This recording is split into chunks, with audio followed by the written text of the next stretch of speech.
Hello everyone, welcome to the 9th story of 1 Million One Stories, and on today's episode it's going to be different, whereby I'm going to co-host with Juma. And on today's episode we are going to host Geoffrey Okwach, freshman, a Kenya Sevens player and a KCB rugby player who is going to take us through his rugby journey, experiences and lessons. So Bwana freshman, tell us, who is Geoffrey Okwach? Most importantly, Geoffrey Okwach is an aspiring lawyer, soon to be lawyer. Nasemanga hivyo because hiyo ni marketing strategy. Also an entrepreneur and a rugby player. Yeah. So Geoffrey, how did you join rugby? That journey dates back inaanzia high school. Mimi kwanza, by the way, ningekuwa nimeenda hiyo African. Before Bali, which high school were you in? I was in the St. Mary's School Yala. Yeah, the one and only St. Mary's School Yala. Hizo zingine ni branches. Yeah. And hiyo journey ilianzia hapo at around Form 2 is when I decided that now I'm going to play rugby. Initially I was a basketball player. Yeah. And I think I still had my dreams in basketball in as much as I have dreams in rugby, but all in all nilijipata kwa rugby, and this is where I'm at right now. So tell us, what lured you into rugby? Ya kwanza ilikuwa tu ile, obviously ukiwa high school. What's most important ni kutoka shule manze kwenda huko kucheza, kufanya other things. Mafunky. But now you see manze bakechu yetu. Okay, previous year ilikuwa inafanya vizuri, but time nilikuwa nimejoin bake was not such a big deal, especially for school. Alafu kuna some certain kind of respect watu wa rugby walikuwa wanakuwa accorded, unacheki. So ilikuwa like watu wa rugby na mimi napenda vitu kama hizo, una get. Rugby ilikuwa the big thing. Ikakam nikasema hii kitu sinaweza cheza. Okay. Mimi ni mraf naturally, napenda tu vitu zinakaa hivyo. So nikaona naweza cheza hii game. Naweza cheza hii game, na fortunately enough hiyo ndo sport ilikuwa ina thrive sana chuo. Unajua kucheza rugby, it was quite a big deal, so everybody was struggling to make it in the team, and mimi I didn't find it so hard making it there. It was so easy. But hiyo journey ilianzia Form 2, but imekuwa na a lot of challenges in between, bro. Yeah, but anyway, hiyo journey ilianzia hapo ndo interest ilianza. And then from the moment ilianza, what was the experience like the first days as a rugby player? Like that journey ile yenye ukiingia into rugby, as any person's journey in rugby ile inaanza inakuanga tu, haikuangi kitu poa, haikuangi all merry. Unaingia rugby and ni hivyo. Mimi niliingia rugby, the first thing that happened I think nilishika ball tu ile like nataka kucheza. It wasn't that serious, match haikuwa imeanza and everything, but coach alikuwa nimeshika ball nimebreak na watu wanachia manze. So unakimbia juu ya uoga, huko aware about anything that's coming ama what's going to happen, na nikatinga. I think hiyo ndo try yangu ya kwanza, the first time me joining rugby, na imekuwa so sentimental. Then from hapo nikaendelea na game. Only to nilikuwa ndani nita make break hizo like all through. Bro, the next break nilimake sasa, nikapatana na the only one, the school fullback for days, Trevor Odawa. By the way, Trevor Odawa alikuwa anachezea Trevor. Sasa anachezea mean machine. Trevor yako mean machine. Sio mean machine sasa. But that guy alikuwa tackler, alikuwa like the most feared tackler I think Nyanza yote. Nakumbuka Trevor. Huko nyuma manze akanipiga tackle. Unfortunately sijui nini imefanyika, amenikanyaga macho, nikasema hii rugby tena ngumu. So journey yangu ilianzia hapo basically. Na from hapo niliquit actually. Nikarudi back to back, at least huko naweza fanywa sema step back nini, hakuna mtu atanikanyaga macho surely. But ikabaki nimerudi rugby juu I guess fate inakuwa lining it where you want to be, so nilijipata rugby. And then like through high school what were your highlights? Highlights zangu Form 3 nika make squad for the first time. It was a big deal. I think that's when I played Juma for the first time. Which year was that? Which year was it? Ilikuwa which year? 2016. Yeah. Niliplay Juma for the first time. I think niliingia, alafu unajua game ikanikubali technically juu nilikuwa nacheza poa. Coach alikuwa na like vibe yangu, nilikuwa focus, nilikuwa nataka ni game na, and through your process like watu walikuwa wanaona like I'm a good player. So nika join team, na kujoin team nilikuwa na start. You know like ilikuwa unheard of hiyo time. Ile umekaa mkaingia. Umetoka back amekaa mtu ana start aje squad hapa. Ukaingia start. Exactly. Nika start. Tukafika finals. Finals tukapigwa na Juma hapa. Kwanza Juma kuna kikio ball, si ndio? Na Zola.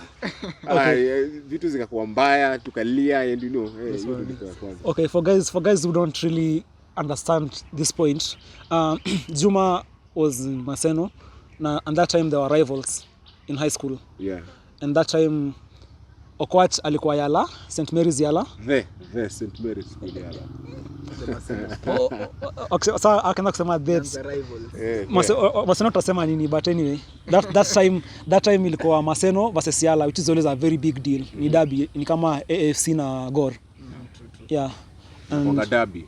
Yeah, and so coming back, Jeff. Tupeleke. Yeah. So jani ilianzia hapo. Nilikuwa wapi? After Provis. So tukacheza hiyo Provis tukalia, and what made me like sasa get into rugby vibaya sana. Ni hiyo time, hiyo transition, like you see when form 4s leave. Yeah. Kuna hiyo gap wanaacha. So hakukuwa na a lot of guys wenye walikuwa mbele yangu wenye walikuwa so good in rugby. So ilipata my lot up to the task. My lot ilikuwa na a lot of guys, so tuliingia form 4 everybody alikuwa like crisp. Una get. So I think hiyo ndio season tulikuwa on fire. Tulipiga wase back to back, including wase.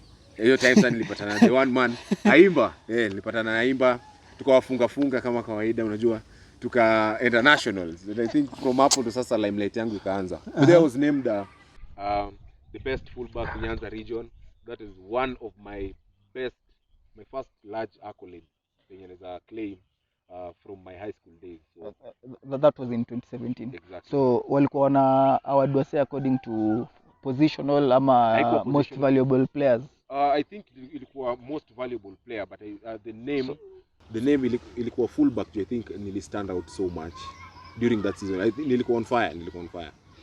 Yeah. Hapo ndo time ukaanza kucement your place in rugby. Exactly. Hapo ndo I think growth yangu ilianza, but pia ilifika point tena nika change mind, but hapo ndo ilianza.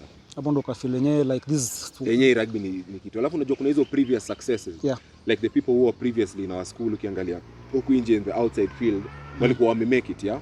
Unaangalia the likes of akina Patrice, akina Kiga na akina Eden Agero, unaona watu unaona kwa TV already, like hawa sasa walikuwa wanalala kwa hii dome, walikuwa wanalala kwa hii bed. So mimi ni nani nisikuwe kawa sasa, unajua? Inakuinspire mbaya. Yeah, but I think ili play a major role for every single person mwenye alikuwa kwa hiyo team, especially hiyo team yangu. I think ilikuwa kila mtu alikuwa anataka, ilikuwa after scholarships, like watu walikuwa wanacheza tukushinda.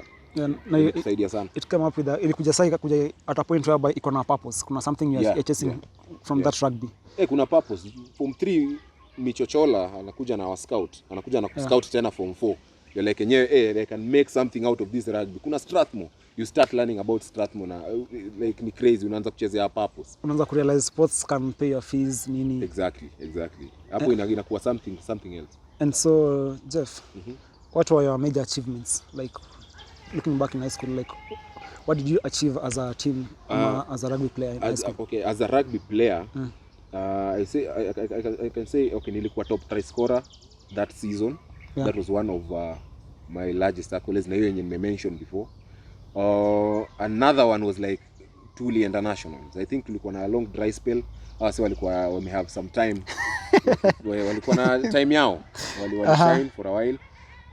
Rain yao ikaisha, fortunately enough my rain ikakam, and it was like, unaona hiyo drought vile bake sahi after a long that period of drought afu amerudi. It's something ni sentimental manze, sacrosanct. Yeah. I think so, enough of the high school glory. When you ingia KCB, as in KCB that happened before we ingia KCB. I think joining KCB was never in my plans. Never was it in my plans, because coming out of high school nilisema nilidip. Mimi nilikuwa najua joining a club say straight out of high school is going to be quite a difficult thing, unajua. Juu kwa akili yangu at that point it was like people were going to join club rugby, they are older guys who have finished like campus and everything. So mimi nilikuwa nishajua like mimi kampo naitwa because I had applied, mostly nilikuwa nategemea UON ama KU, nikiitwa hizo juu nilikuwa najua hao rugby yao ni noma. So nikasema kampo nitaitwa ndo kampo nitachezea. fortunately enough Zola, a friend of mine high school, tulikuwa naye high school, tumemaliza naye high school. So Zola alikuwa already ashakuwa familiar with KCB. Zola is currently your teammate. Is currently still my teammate. So alikuwa already during the holidays when we were in school he could come back and train at Northern Suburbs. Hiyo time is me holiday ilikuwa holiday. By the way ilikuwa holiday. Hakukuwa na other things. Yeye alikuwa anakama na train, anakama na jazz, that kind of thing. So akaniita. Ati wewe ni aje, kweli una stay wapi? Nikamwambia I'm just staying around here in Kasarani. So kweli what's the problem? Ati there's a club that actually trains around the corner hapa KCA. I was like, hey KCB. I think it will motivate sana ni si kuwa najua rugby sana huku nje. So hata hiyo jina KCB haikuni hit ati wa KCB. So mimi nikasema sawa, nikaona KCB. I think hiyo day Amonde alikuwa. Nikaona hii club yenyewe ni noma. Amonde huyo ndo mtu naona kwa TV ana train hapa. Hapo sidhani kama nimefika Bay. Let me just go back nikasema nicheze Northern Suburbs. Hiyo time Zola bado uko KCB manze. Nasema hiyo KCB mimi siwezani. Acha nizicheki kwanza ndio nita decide. Upimia rada.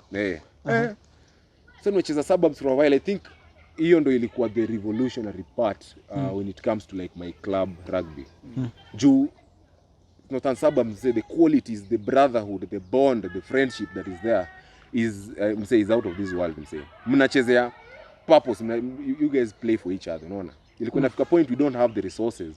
We can't actually afford accommodation ama nini, but the little yenye tuko nayo would survive on that, na tulikuwa tunashinda. Your brotherhood. Exactly. Game ya kwanza man of the match, ya pili man of the match, ya tatu man of the match. Akasema hapa pia imekuwa walk in the park. Let me try my luck at KCB.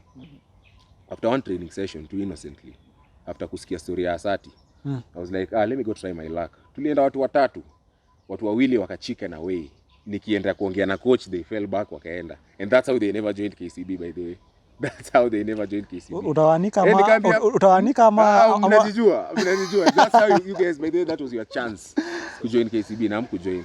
Me, that was my lucky point. Nikaongea na coach. So coach akaniambia unacheza position gani? Nikamwambia mimi nacheza fullback. I think the fullback alikuwa favorite hiyo time. The one alikuwa assistant captain ama alikuwa captain Chipu, Joshua. Joshua. Joshua by the way nisingemtoa 15 ningemtolea saa ngapi? So kwa akaniambia niingie wing, I think kulikuwa na place. Same thing, nilishika ball mimi nikakimbia juu ya uoga mbaya sana. Nani wako na wheels? Hivyo ndo nikaanza. Hivyo ndo that's how I knew manzi hadi niko na mbio. So acha nikuwe muoga kila time ya game ndo nikuwe fast, but I think nilikuja nika-realize tu hivyo ndo niliingia KCB ndo nisiongeze vitu zingine. Okay. Yeah. I actually thought wasi wa Suburbs one like ni integrate you to KCB si kwenda kuongea na it's not a smooth transition as it is in Seju. The only advantage that what was Suburbs understand ni they actually share a training place because KCB is not in any way affiliated with Northern Suburbs. So it's an independent club. It's just sharing the ground. Sharing the grounds. That's the favor that tunapata from KCB. And by sharing the grounds, like mna train mapema, KCB train later. So guys get to come early, the coaches and everything. So chance yako ya kuonwa and getting accepted into the major team is very easy compared to someone mwenye bado lazima atoke huko akuje ajiprove. Unaona wao washakuwa wamekuwa na ukicheza hapo. So it's easy. So technically anyone out here anatoka aingie tu KCB direct train now, si ndio? Not necessarily, especially now during the COVID times kuna a lot of regulations, but then ilikuwa ni kama unaweza come and it's legitimate or uko registered in any other club kwa scrum it ama you're not affiliated, no issues. Unaweza come na utapewa opportunity when it's time and ukijiprove, that's it. That's how you start building yourself as a player in that club. So how many titles do you have at KCB? KCB, first of all, the biggest title is winning the ESS last season. Last season the finals tulicheza na nyinyi. That is the biggest achievement. I've not won any Kenya Cup yet. Just yet, by the way. I've not won any Kenya Cup. I was the most promising player 2019. I was the top try scorer ESS side, the Simba Awards for KCB. That hizo ni zenye za KCB accolades only. True. Yeah. So let's leave the club rugby kando. Tuingie story ya national team. Nilikuwa na hope to fika hapo. But Which was your breakthrough year? My breakthrough year, my 2019 was my year. So ilianza na chipu. Dream yangu ilikuwa kumake chipu. I think kulikuwa na unavoidable circumstances. 2018 I didn't go for trials because bro yangu alikuwa amepass away during that time. Ilikuwa time ya matanga, hiyo time ya trials. I couldn't really make the trials. Na hiyo time bado sikuwa nimeset foot exactly into rugby. So 2019 ndo chipu ikajitokeza. Then nilikuwa nishaanza kukama up juu nilikuwa nimecheza mana crew 10s, 7s nimeshaonekana hapo KCB kidogo. So at least nilikuwa na stand a chance, but hata confidence nilikuwa nayo ya kuingia national team, because outside here what people hear about the national team, it can scare you away by the way. So nikasema sasa acha niende. The other thing that motivated me, nilikuwa na mabro zangu. Zola was there, nimecheza na yeye since time immemorial. Maranga, like some certain characters nilikuwa nisha interact now. So kasema 2019 under 20 after hapo that year kukakuwa na the biggest achievement ever, tuka make JWRT by qualification. Tukaenda JWRT, siku perform poa sana hapa hizi games za home, the game Namibia and everything, siku perform poa just because of other reasons. Just to set it straight, mlikuwa the first, mlikuwa the Kenya under 20s national team of the modern era ya kupiga the first one kupiga Namibia na kuqualify for JWRT by qualification. Hiyo nyingine ilikuwa by 29 huko, I think kina Oja walicheza. Hao kuqualify, but since ulikuwa na host walipa hiyo privilege, but sisi tuliqualify. Tukaenda Brazil ndo sasa everything worked for me, like everything corroborated to one thing. Okay guys, for those who don't know what JWRT is, it's like the World Cup of the junior rugby world. Junior World Trophy, JWRT tournament. Yeah. So it's the equivalent of World Cup, but now on the junior side. Yeah. So So JWRT, I think everything ikanikubali. I was the top try scorer for Kenya. I made the dream team of the tournament. From hapo directly, fortunately enough, Polodera akaingia national team. We were all called up to the national team 15s, the senior team, unaona. Tukacheza a few games and we performed. Tukacheza Zambia, we played Uganda, hiyo game tulishinda Eldon Cup. I played Zimbabwe, na zote nimekuwa nikiperform. After hapo tena call up ya 7s, like during that year I had made all the levels in rugby in Kenya. The under 20s, under 19, Kenya 7s during that period. That was my year. And just a quick question. Kenya 15s. And just a quick question. Did you see any of this happening? To some extent, juu kama Nyashinski mimi najijua. Like unajua your potential, like mimi nilikuwa najua I know there are some certain things I can achieve, but zingine zilikuwa zinakuja along the way, but you can't help it, but you just pick them up, you know. But uko na a goal, and the goal is so much superior that than anything else that comes hapa hivi chini, unajua. Like unaweza kuwa satisfied na small victories, but kuna kitu uko mbele like you are aiming for. So is it right kusema like ilikuwa a perfect example when ukifocus on yourself as an individual and on your goals, hizo zingine zinajipa? It's just a matter of time. People's journeys are different, unaona. Juma pengine ata make national team 7s na 15s akiwa 27, 26. Mimi nilimake nikiwa 20. The journey ni different for everyone. Unaona, kuna mtu the time do ina matter. That's all I can say. But if you put in the work and do everything, say vizuri, right, anytime, it's just a matter of time. Because like Sony, just basically the hard work, putting the work, focus, all those things that people don't think they actually matter. they do. And now after making it to the big stage, getting into the Kenya 7s, and also now that's the point whereby Okwach became a superstar.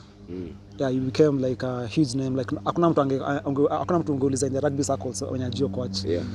And that time I remember tukiwatch hizo junior championships zenye mlipiga Namibia. I remember it was a tight match, a very tight match. Very tight match. na having been in sports, najua hiyo feeling when things are tight, game ni moto, and then you emerge the victor. And then you emerge the victors, and then you go ahead and still prove yourself. What are the lessons you learned from that? First of all, the lesson, the first lesson is humility. Like you understand how much can be given to you if you just work hard. You understand the quality and the reward of hard work. When it's materializing, you know, like when it's under the process, people usually see like it doesn't really matter, you know. Yeah. But ultimately, unakanga chini after that success, and you think back, and all those small little things that you are doing, really add up to that thing. Yeah. Like everything happened for a reason, you know. So that's what I can say. That was the biggest lesson. But other lessons zinakuja hapo katikati, like how to handle the media. You know, you'll have multiple interviews. Kuna zenye zitakujenga as a growing person, kuna zenye it's just the clout, you know. Mtu anatafuta streams kwa vitu zake. But kudecipher na kujua what you want and what you don't want, hapo ndo inakuja, like your responsibility. Yeah. Like now it's not just me, like what I care about myself. Now other people, I inspire other small people. Kuna watu wako form 1 wanaangalia wanasema mimi ni god wangu. Umse manzi alikuwa lala hapa. So ni kitu hiyo lesson. Watu unaanza kupata madm manzi. Your responsibility, like what can I do, what supplements can I take. Your times as zingine wewe hata hizo supplements ujui ni nini. Mse anasha kuapproach, mse anakuaminia. So your responsibility on how to issue guidance na your position yenye umeacquire then is actually an important lesson that you have to learn throughout the way. So you become an influential figure in the society. Yeah, you kind of, yeah, it's addictive, but yeah. So like you become, so unatoka from that cocoon yenye ulikuwa like just unajichukulia as a normal guy. Kitu yote unafanya ukikunywa kwa club, ukilewa, nobody will do anything. But saa hii unalewa hivi. So unakuwa like picha inapigwa uko Edgar Obare, kesho unashangaa ala. Blanda. Yeah, so how did you handle the fame? Okay, I didn't really handle the fame. There wasn't any like fame ingine kubwa sana, but it was there. And I think mimi ni mtu nimezoea picha, nimezoea kuongea sana, so it wasn't really a struggle for me to transit from my normal life to now being a kind of celebrity, unajua. I took it as a growth process, unajua. As an athlete, those are the things that can grow you, like building yourself as a brand outside there. Yeah. Like, so me, I took up the task now. Up to date, I try to keep up. Yeah. I think the reason mbona wewe si celebrity hivyo sana ni juu rugby ya Kenya ni semi-professional. Yeah, which has a lot of impact to the quality of rugby and the standards of play yenye tuko nayo hapa Kenya. Juu ukiangalia as it is right now, kuna some countries, those superpowers rugby wise, walikuwa mali tulikuwa like a lot of years ago, unaona? Yeah. Like, we can't really compete at the same level 100%. We can compromise on a few things and we can beat them, unajua. But like we can't really play at the same level. Ukiangalia hata the amount of investment that my investors wame put in, it is not that much substantial compared to sports like football, you say, for instance. And even how players are being paid, you know, like it is what it is, but ni sawa, we still move on regardless. I think, Geoff, you'll tell us the challenges you faced throughout your rugby journey. Challenges ni mob. First of all, rugby ina need a lot of time. Yeah. Let's work with the major challenges. The major challenges of rugby as a sport. The one you faced. Rugby. The ones that are faced. Yes. Yeah. And as a sportsman. Challenges. Okay. I can't really say there's a lot of challenges. But there are challenges. The system, there's challenges everywhere. But personally, I think there's a question that will come that you'll ask. That I'll come back to this question. Yeah, I don't want to blow it up right now. I'll come to this question when you ask. Okay. Yeah. So, balancing between school and rugby. Exactly. Now, major challenge. That was the question I was getting to. Yeah. So, unacheki, one of my biggest problems ever since I joined rugby, especially the national team. Yeah. By the way, just an advice to guys out, young people coming up when you wanataka kucheza national team, especially. It's a really hard time, especially if you're in campus. You need to balance your education and at the same time balance rugby na zote zikuwe on the same level. It's quite a huge task. You know, you have to sacrifice a lot. Sometimes it takes up your time and how you socialize. Like your social life is kind of ruined kidogo ama altered juu utaanza kukosana na a few people just because you weren't talking to them as much as you used to, but not that you don't want to talk to them, but you're occupied and busy with other demanding things. It's so demanding, unaona. Yeah. So one of the challenges ni hiyo training let me use the current situation, yeah. Training sahi begins, let's say, probably at 6. You go to the gym, do your training session. By the time you get out of that place, it's almost 12, you know. And let's say between that period of time, you also have lessons to attend, unaona. Yeah. So how do you balance? Probably 8 to 11. That's one lesson, like missed, you know. And it's so demanding, and you have to be there. And so how do you do it? For me personally, right now, kwanza, it has really affected my rugby career, especially for sevens. You know, like different coaches come with different coaching ideologies and all. You know, you might not be given that fair time or priority compared to someone who's training without going to school. It's just there like 100%, but you, let's say you're there on a balance of probability, let's say 70%. You know, some coaches may not field you, some may field you, and you might still perform, you may not still perform. Depends on a lot of things, but sahi kwanza, it's a real struggle for me. Juchuo, it's demanding, especially now that I'm actually summarizing. Yeah. And this is also an Olympic year, you know, like you have to be, unatoka rugby, you wake up in the morning. Okay, let me just give you how my day looks like. Yeah. Take us through a day into Jeff's I wake schedule. up in the morning, let's say at around 4. By 4:30, I'm out the house. Plan my trip from Kasarani to town, from town to Ngong Road. By the time unafika Ngong Road, it's around 5:45. You go sign in 6, umeanza training, you're at the gym. You go to the gym, you go for your trainings. By the time you leave there, let's say you compromised on a class, I leave early, let's say at 9:30.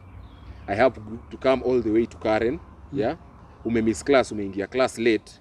You've probably not showered. Kwanza KRU, hakuna showers. You've not showered. Unaingia class, you're tired. Sorry. Lazima ukapture hizo concepts. Ukitoka hapo, jioni you have training also at KCB, which you're obliged to attend because you're contracted by them. You go and train again at KCB. Maki train asubuhi. You give 100% because that is what you're expected to do. Yeah. After hapo unatoka, umefika home, umebit mse, like you don't even have the energy to even argue with anyone. Unaingia hapo, unaoga, you have research that you've not done, probably a 30-page document that you're supposed to draft, that is due tomorrow morning. You spend the rest of your night probably until 3 or 2, and then you wake up at 4:30 the next day, and you are next, and then it's a continuous vicious circle. Inafika time una crack. Like you have to really be disciplined. It's toll on you. Ultimately it will take a toll on you. We have so much, and testimonies have been given of people who have actually dropped out of and this is a reality, yeah. They've dropped out of campus to play rugby, and it hasn't really materialized that much, you know. Yeah. So kuna hiyo gamble, and you know, like you can make it in this area, but this area is so much important, so you're kind of indecisive, but all of them are priorities at that point. Yeah. So you have to balance. And it's a really hard thing to do. I can't say like a fully balanced. Yeah. Because I also you also struggle. I also struggle. You struggle. Yeah. So it's not. But at least you try to. I try to keep up. Yeah, because I understand in this country you can't really play professionally. Yeah. Given we're not there yet. Given where we are as a nation and as a rugby nation, we can't really play professionally, so you can't really bank on sports fully. And you can't, and also, so you also have to be on both sides. You have to be on both sides. But had it been a tier 1 nation or an advanced nation, you are able. Would you choose rugby over your academics? In the state as vile Kenya iko hivi. No, like let's say, let's say professionally. Professionally, let's say. Question, that's a very good question. Acha nikwambie kitu moja. Yeah. Me, what I think, maybe my opinion might really differ with every other person's opinion out here, but you know a good deal when you see one, and when you consult, you say, yeah. So if a good deal, and my criterion of ranking what a good deal is, pengine is way over the top. A good deal ikikuja and all the odds says inakufit in hapo, like why not? Why don't I go play rugby professionally and actually make money from that? Yeah. But still finish my studies. Because the main goal is to be stable financially. Hey, because even hata mtu it akisoma wouldn't matter me graduating and 30 years down the line after graduating I still have nothing but my papers na ningecheza rugby and become someone out there who can be of commercial use, say, and, as a brand. As a brand, you can use this rugby as a stepping stone for a lot of things. Yeah. Because I think personally, I think the goal is just the same. Like mtu akienda campus, the goal is to get a job. Yeah. And the main goal is to be financially stable. Yeah. So if somebody can still make it through rugby and be financially stable, it's that way. Because also people go to campus, they have that life, they get jobs, but then they still end up being miserable. The rationale that a lot of people use is that for sports it's more of a 50-50 thing, but what is not, education is also 50-50. The job market is dynamic. Whatever you're studying right now will not necessarily make you a millionaire. Especially outside now there that people don't have jobs. Exactly. Jobs. It is not in a depend. At a rugby they usually like you might get a good deal, probably paying you some good money, some 6-figure money weekly, and then you go there, you get an injury, you come back, you have nothing to depend on. But why are we looking at all the negatives that should happen? Why are we not looking at the positives? Because that's not really about the sports, it's about the individual. It's about the individual, Let's say someone goes pro, which is a rugby huko, start a life there, come back, invest. Like, there's a lot of things that could happen, And vile nasemanga, we are only one decision away from making your life huko juu ama from ruining everything. And hiyo kujua and kudecipher when to make this decision is actually what matters the most. But as at now, I can say that my main focus is education. Juu hii country imenifundisha a lot of things. I have seen a lot of people that have been done for things by this sport I am in. So as at now, the odds are not in favor of me prioritizing my rugby over my education. I think my education still tops at that level. So tell us, which school are you in? I'm in Catholic University of Eastern Africa Law School. Okay. Yeah, that is the university I go to. Yeah. That's good. Probably graduating next year. Yeah, probably next year January I'll be. Nitakuwa wakili. Nitafute, I'll be a lawyer, Yeah. So Jeff, tell us the benefits of rugby. Benefits you've endured so far. Yeah, the benefits of rugby as at now, first of all, rugby, even until this point, pays some of my bills. I can't really dismiss that fact, and I think it's one factor that I should recognize. Some of my bills, kama singekuwa kwa hii rugby, maybe there are some things that I could not have done. Something like probably opening up my business, because I saved up proceedings from what I get this side to actually accumulate to the starting capital, Yeah. It's how about now you will manipulate. But rugby is important for me right now because I partially use remuneration from there to pay my fee. Okay. You understand? So it's very important. Just a minute. For everyone who don't know what business is talking about, can you just give them an insight of what business you run? Oh yeah, I'm the CEO and founder of Okwach Foods. We mainly deal with food products and we've specialized on fish and chicken. Apart from that, I'm also a co-founder of Dera Shiki, not Dera Shiki, but Dera Afrique. We deal with customized deras, from nursing deras to off-shoulder deras, straight from the coast, and it's legit stuff. So yeah, those are my business. I think I'll ask you so where people will find you, like on your Instagram. On my Instagram, on the pages. Yeah, on Instagram, yeah, you can find my food business on quachfoods.ke on Instagram, and on Instagram again you can find my Dera business on Dera Afrique, Dera _Afrique. Yeah. Yeah, I think we'll tag those pages on our description, so that you can, if you're in need of fish supply in Nairobi, chicken, and then for the ladies, if you need deras or attires, you can also contact him. And then also for those who would like to do business with him, or you have a business idea that you feel like you can work together, investors, you can also reach out to him. And for now, Jeff, throughout the major rugby career, rugby journey, what are your main lessons? I call a spade and not a big spoon. I can say there is a lot that comes with rugby that isn't especially the rugby environment specifically, that isn't that much of something that should be praised out here. It's not something that people are proud about, you know. Some by players, some by fans, and you know, it's just a society in which we are. Like, people have different personalities, so there are some certain characters in that environment that I can't really say of value and of virtue. So that is one lesson from rugby that I've learned, that and know your friends. Know your friends.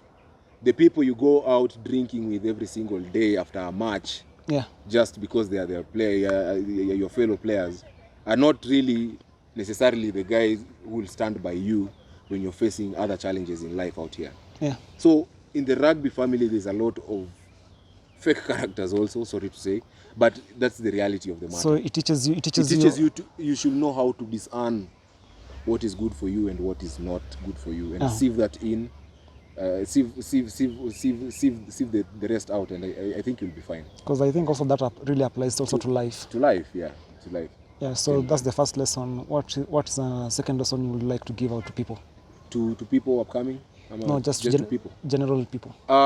I like people to support rugby, like really support rugby, not by just cheering after one win on the TV and that's it. Support the journey, support us, support how we train. This will encourage more investors to come, you know, because of the market value.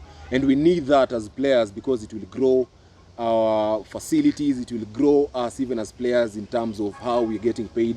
And I think that will help grow any sport here in Kenya from the grassroots to become one of the cream de la cream. And that is actually something that can happen with the right things. That the odds might not be to our favor, but if the right things happen, we'll be in the right place. And that's what I believe in. Yeah. I think I'll just ask one last question, because we're running short of time.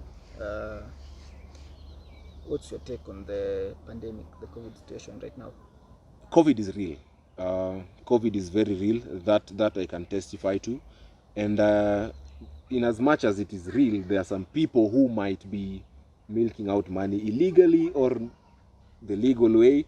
But for those who are making it a business and actually illegally and affecting things like sports, that what we are going through right now, there are some families that depend on individuals who earn their money from sports. And I feel like vile imesimamishwa, it's going to be a challenge to some people. There's some people who are training the whole of last year only to show up, say, and become and maybe even earn their call-ups for the World Cup and the Olympics, but they simply cannot, because rugby and all other sports have been stopped. I feel like we should stick to the regulations, and the regulations should be reasonable at least. Let wasanii players, we are really suffering right now, because some of us entirely depend on rugby, on your craft as a player, on basketball, and you know, right now it being stopped is not necessarily the best thing that could happen to us athletes at this point. And I feel like that is something that should be addressed quickly, because we are not getting any younger. You know, we're not getting any younger. Sport, we need to train on a daily basis to maintain the fit. Other countries are training right now. Sisi, we are chilling. And the Olympics is here, and nobody will want to know. The same fans who are not supporting us now will actually blame us if we don't perform well out there, and they will say of how incompetent we are. But that's what we can deliver according to the standards that have been set, like where we're coming from. We're really struggling. So take care of us from the grassroots, and definitely the breed, I trust in the Kenyan breed. I mean, we'll actually deliver. That's what I trust in. We will deliver. So actually I was going to ask, compared to other countries, as much as we are going through all this, where do you rank us? Where do you see us in the Olympics? I think it's too early to speculate, but I think we shall be competing in the Olympics. We shall not only be participating in the Olympics as we have maybe in the previous years, if you'd ask me. But I feel like we have the potential and we have the personnel that is required, with the right mentality, with the right things in place. we are actually competing in the Olympics. So you're seeing the current Kenya Sevens fraternity, the current Kenya Sevens squad is going to be a force to reckon with at the Olympics. Quite a good squad, a blend of both young and the old generation. I just like it. The environment is okay, despite of the challenges we go through, as any other national team I know would go through. Maybe ours are more grave, maybe they are not. Things might have been said, but yeah, I think we have a qualifying squad and a squad that can actually compete favorably in the Olympics. No doubt, that goes without saying. So, Jeff, just one thing, I would like you to give us a review of what you think about the Kenyan sports arena. What needs to be, what do you think of it? Structures that should be put in place with the union. There's a lot of problems when you come to mentioning from the sports in general in Kenya. Let's just specifically, I would like us to focus on what do you think needs to be improved. First of all, people need to change.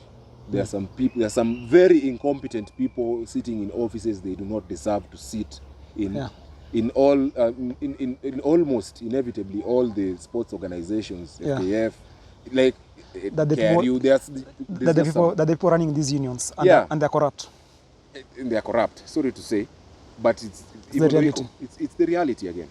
So I feel like sports deserves a lot of attention, and with attention comes the investment. If we take out and we root out these characters that are actually preventing the growth from materializing to the players, because we are of importance as players. That is why you guys are seated there in the offices.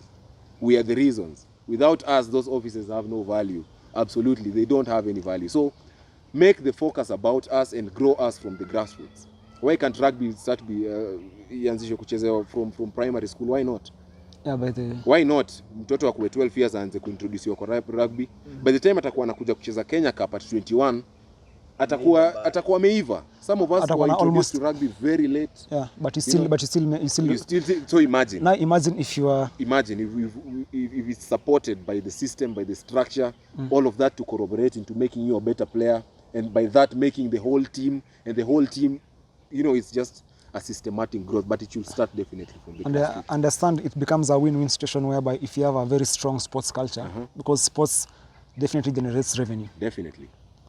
Yeah, and right now, just the hot topic about sports here in this country. The main thing is the earnings from sports. Yeah. Like, you see most players from across all sports, like soccer, rugby, and many others, they really have an issue with the allowances they pay. Would you like to talk about that? That's a very sensitive topic. A very sensitive topic, especially for us athletes, because tuko kwa system, and it feels so degrading kuambiwa you guys are not being given a contract when you actually deserve to be given a contract to play.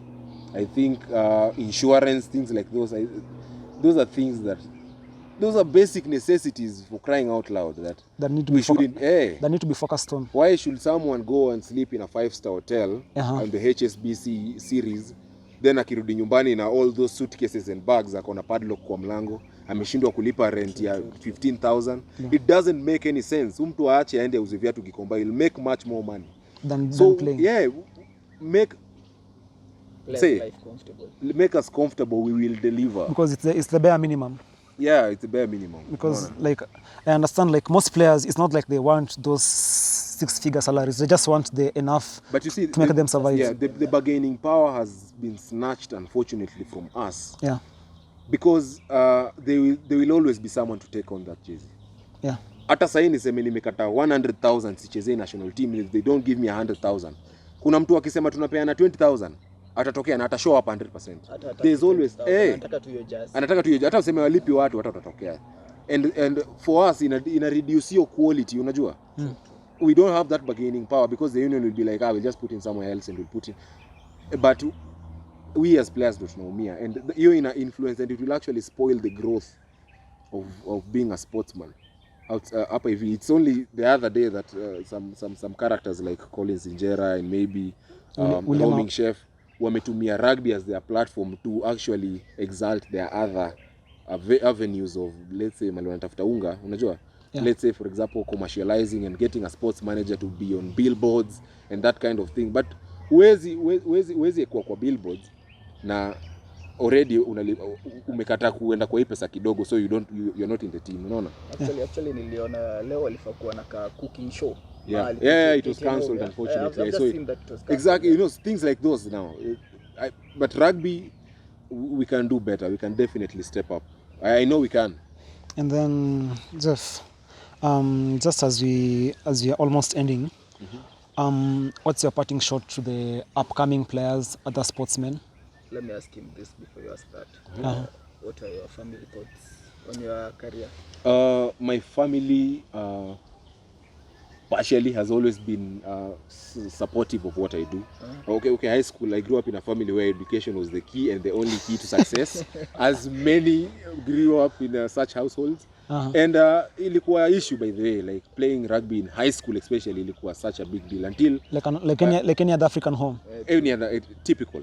So after kutoka, and now rugby could bring in some money that I could use to do this and that. Now the support has come in. It's late, but ni sawa, you actually support, unachukua ikikuja, you know. And right now my family actually supports me to greater heights. I call my mom almost after every game. It's there, like they really have to know what's going on in your rugby life as well as school life, you know, like it's now a priority of what they're trying to cultivate. And they support me. I really, first of all, I give thanks to my family for that, and you guys are great. And then now we go back to the question I had asked. The parting shot. The parting shot. What's the parting shot to your fellow sportsmen and upcoming players? Upcoming players, just keep the focus. Keep the focus. Rugby nowadays, it's been proven that you can get out of high school and straight and make it out here if you're focused. It's been proven, and you can do all things, say, through Christ who strengthens me, as St. Peter's Mumias wakisema every single day before a game. Basically that. Hakuna pupa, no pressure. You just focus on the goal and work hard. Things will come. Things will come if you put in the right things. Just stay focused. Because najua sports and discipline. Ni hiyo tu. Najua sports hakuna siri, lazima tu work. My fellow players, let's keep on playing. Let's survive this, whatever we are surviving. All of us are going through different situations, especially with this COVID. Some of us, rugby was a source of ilikuwa avenue of us to let go our emotions, and right now it's not there, and some of us are frustrated financially, emotionally, physically, but we shall survive through and through, I believe, and it will be one of the things we'll be looking back and counting as challenges rather than things that defined us for where we have not reached. They're just passing storms. Yeah, exactly. And then there's one event that for me as someone who has played rugby and as someone who has been in sports and also as a fan currently, like there was one incident which for me was of great impact, like the Safari Sevens 2019, whereby I forgot to mention that. Whereby you guys as underdogs came out, and how did it feel? Wow, that was that was crazy. Wow. On a national scale, that was okay for me. That is one of my biggest achievements. You know, like it's a dream of every person playing sevens in their clubs to actually make it and hold that.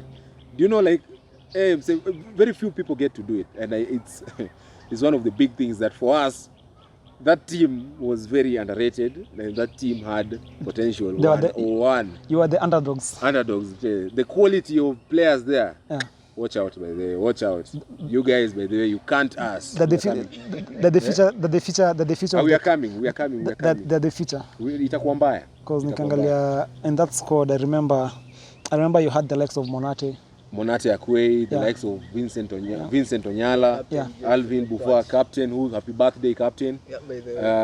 Captain Geoffrey Okwach. We had Buffa, wrecking ball. We had Nyaundi, one of the most interesting players I've seen. We had the number 9 who was starting. Exactly. We had Timothy Mumasi. I mean, that team was fire. Joel Nzuga. And that your number 9. Nyaundi, The other one, known this guy. Mabwa Ian Mabwa pia alikuwa that team Ian was, Mabwa. and plus we had bonded, like there was a great bond between that team. Yeah. Than haikuwa just playing and training. It's just how we bonded outside the pitch that ilikuwa na your belief that I know I can pass this ball to this guy, I believe in this guy absolutely. Atafanya part yake. If I'm not wrong, you scored the first try. I scored the first try. And the last time. Did I score the last try? Yes, I did score the last try. Because I remember, I remember in that game, and specifically you were playing against South Africa. Against South Africa. And that time you were like, I remember that time being in the fan base, you were like, I remember talking to some guys. Hey, by the way, like that, you only one of, like, if I own a house, that is one of the biggest photos I'm putting in my portfolio. That definitely. Winning Safari Sevens. And more coming. And it was your first shot at the big stage. First ever shot at the national sevens. Because I remember at that time I was with the fans, and for some reason I believed I believed like this team, because I knew the quality of players that were there. And looking back to how you guys had performed, Kwanza, you specifically how you had performed in the Kenya under-20s. Oh yeah. And looking at the people like Monate. Spirited Monate. Yeah, like the way he had played in that circuit. And then you add the likes of, that time you had Bufa. Bufa was a guy who plays from the heart. And then you combine that, you have that combination of Bufa and not Onyala, Jeff.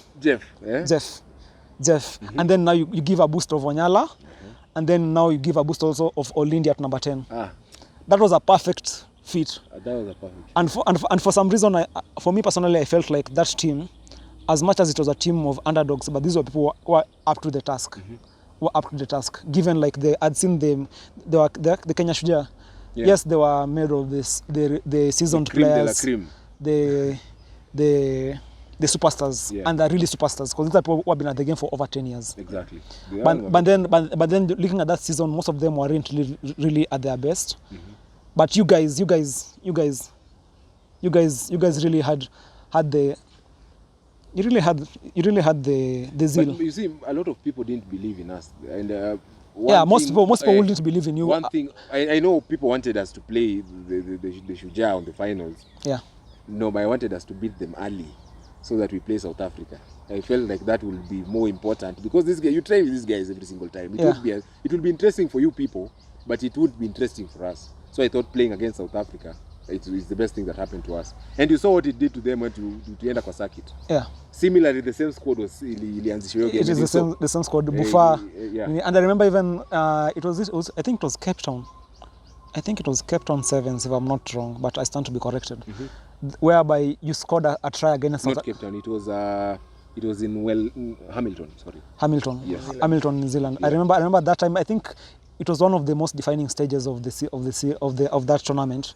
And I remember in that game, I think you scored the first try or the second try. The second try. The second try.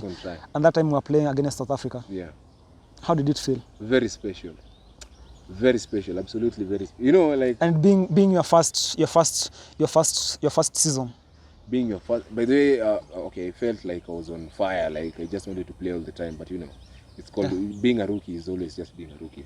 So hiyo career lazima ikue, but hiyo game, I think hiyo ndo game nilicheza substantially, I can say, during that season, and hiyo try itakumbukwa. Hiyo ndo ilifungua chapter ya my tries in HSBC. It was an important try, coming from an important person. Alikuwa roommate wangu Collins Injera, tena bado naenda kanipatia assist. I mean, everything was just so right with that try, that I really view it with so much closeness to me. Yeah. And for us guys who are out there like watching you, how did it feel? Because as you don't know what it feels to be in that big stage playing against South Africa. First of all, there's a lot of pressure in Hamilton. On the tunnel, there's a lot of pressure, you know, like different environment. Yeah, there's pressure, of course. I'm saying you're very young. Unajua ukiblanda. How old were you? How old were you at that time? I was turning. I was not yet. What? I was not yet 20. You were 19. I was 19. Wow, and that was crazy. So for guys watching, he made his debut in the HSBC series when he was 19 years old, just short of turning 20 years old. Yeah. And you can imagine at that stage, nobody cares if you're 19. No one cares. People want to see the results. Actually, from other countries, people are much younger. Yeah. Some people from 19. But then in this kind of rugby nation, for you to be there at 19. At 19, that's something special. That's phenomenal. It just doesn't happen to anyone. So how did you handle that? Wow. That stage? It was big. I remember after the trial, going back to my room. I mean, my rituals definitely. Simu aushiki simu because unasikia messages zinaingia of the people who are watching. My yangs, you know, my yangs hapa na pale nini. Some guys mwenye mlisoma nayo pre-unit amekutext, unajua. It was crazy. Manze yule msema inspire. It was crazy. But being there, I think as a first timer in the stage, it's lazima experience your feeling hivyo. And it stick. If you experience it otherwise, I think you should not be too comfortable with it. Because for me, I feel like most people, that stage comes out of panic, out of pressure, because not everyone will be atakuwa like. There's one thing about being anxious and panicking. Yeah. Anxiety, that's something normal. Kwa game yote, before kickoff, you're usually anxious, like when it's gonna be my first hit, when it's gonna be my first pass, my first catch, unajua. But fear ni kitu ingine. Kuna kitu unafanya. Personally, Juma will shout every single day. He wails, manze. Maybe I just. And how did you handle that at that stage? Ama you were just passive in that. I wasn't passive, but the way you think about a lot of things, you really can't escape it. You think about a lot of things. What if I go there? What if I knock on my first What if you blunder? What will people say at home? You know, like, but in a point you stop thinking about that and you're like, I just need to perform. That's it. That's what I'm here for. You focus on what you need to perform. Hizo vitu za watu watasema home. People will either watu wataongea mcheze poa, mcheze mbaya. So just focus on your craft. Focus on your craft and make sure it's perfect. Period.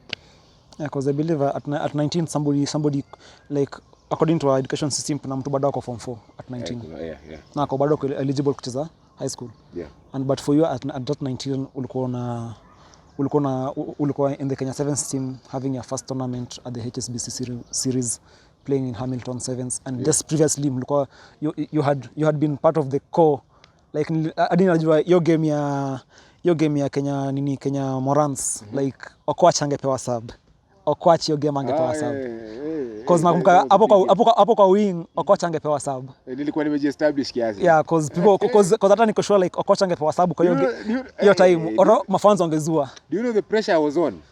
Man, that number was very, you know, like we had some crisp players. Acadias was there. Like they're still there. But so it's usually like, you know, this is a good player. But then you work extra. But I'm like, I'm the better player here. And you have to show it. Because how else would you prove? Yeah. If someone wastes a lot of time of speaking on what the things he did, huyo ni mtu hajafanya kitu yote. But if you just keep quiet, kama vile wewe umesema, like let your actions speak for themselves, you know, like especially as a sportsman, because that's what's inakusell. Hata ukitakwenda majuu nitakwambia nitumie reels. I need to see videos. So if you don't have videos of me performing, zero. Exactly. So I had to prove myself. But then I had to. That season, I had to prove myself. So unfortunately for today, we'll have to end here. Yeah. And guys, that has been a session with Geoffrey Okwach, a Kenya Sevens player, and he's on his rookie years as a Kenyan international, and we look forward to seeing him more on the series and as a player. And hopefully, guys, look out for him. He's there. He has been playing. Look out for him. He's bad by the way. His best years are yet to come. Yeah. His best years are yet to come, and I can't imagine how great it will be for you to see him from here first, before you go ahead and see him now becoming the legend he is going to be. So, and that was it for our 9th story, and hopefully we'll have him back to talk to us more about sports and his rugby career and journey.